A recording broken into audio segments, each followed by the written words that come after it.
তলোয়ারের ধার দিয়ে নয়, তিনি জয় করেছিলেন হৃদয়। শত্রুকে পরাজিত করেও দিয়েছিলেন ক্ষমা। যিনি ছিলেন মুসলিম উম্মার গৌরব, খ্রিস্টানদের চোখেও শ্রদ্ধার পাত্র, তিনি সালাউদ্দিন আইয়ুবী। 1137 খ্রিস্টাব্দ তিকরিক শহর, বর্তমান ইরাকে জন্মগ্রহণ করেন ইউসুফ বিন আইয়ুব। পরবর্তীতে ইতিহাস তাকে চিনবে সালাউদ্দিন, যার অর্থ ধর্মের ন্যায়। তার পিতা ছিল এক কুর্দি বংশোদ্ভূত সম্মানিত সৈনিক। ইসলাম, জ্ঞান ও নৈতিকতাপূর্ণ পরিবেশেই বড় হন সালাউদ্দিন। শৈশব থেকেই সালাউদ্দিন ধর্মীয় ইতিহাসের জ্ঞানে ছিলেন অনুরাগী। তিনি কুরআন, হাদিস, ফিকা ও যুদ্ধকৌশল দক্ষ হয়ে ওঠেন।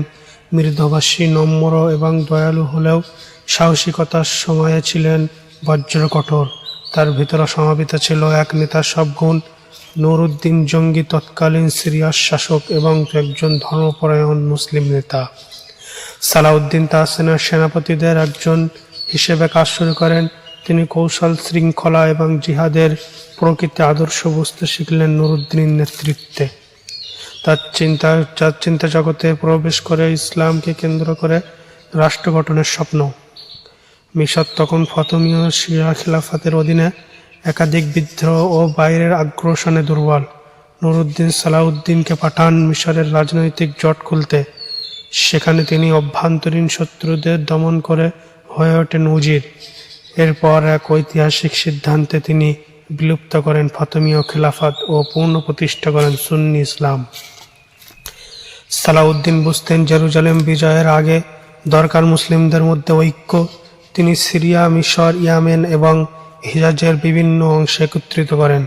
এই ঐক্যই তাকে এনে দেয় এক শক্তিশালী সেনাবাহিনী ও রাজনৈতিক কর্তৃত্ব, যার মুখোমুখি হতে প্রস্তুত ছিল না ক্রুসেডরা। 1187 সাল। ক্রুসেডরা মুসলিমের উপর বারবার আক্রমণ করছিল। সালাউদ্দিন আর চুপ ছিলেন না। তিনি ঘোষণা দেন জিহাদের। হট্টিন নামক স্থানে ঘটে সেই যুদ্ধ যেখানে মুসলিম বাহিনী বিজয় অর্জন করে।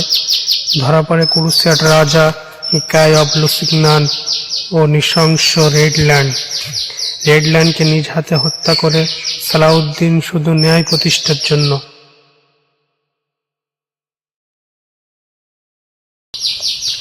2 অক্টোবর 1187 সালাউদ্দিন প্রবেশ করেন জেরুজালেম, কিন্তু প্রতিশোধ নয়, তিনি দেন ক্ষমা।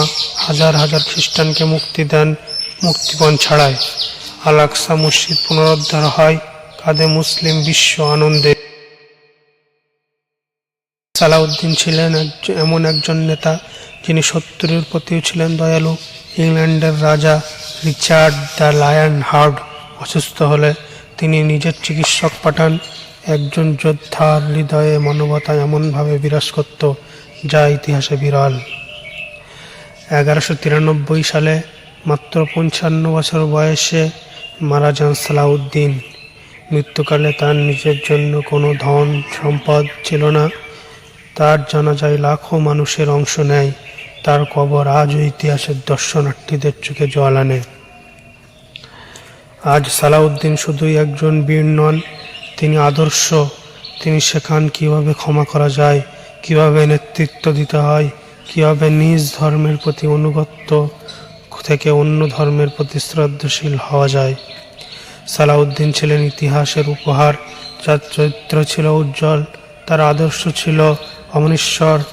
আজও যখন উম্মা বিভক্ত, আমরা সালাউদ্দিনের মতো ঐক্য, সাহস ও ন্যায়বোধের প্রয়োজন অনুভব করি। সালাউদ্দিন আছেন, ছিলেন, থাকবেন ইতিহাসে আলোকবর্তী হয়ে। এই ভিডিওটি যদি আপনার হৃদয় ছুঁয়ে যায় তাহলে লাইক দিন, শেয়ার করুন এবং আমাদের চ্যানেলটা সাবস্ক্রাইব করুন। আপনার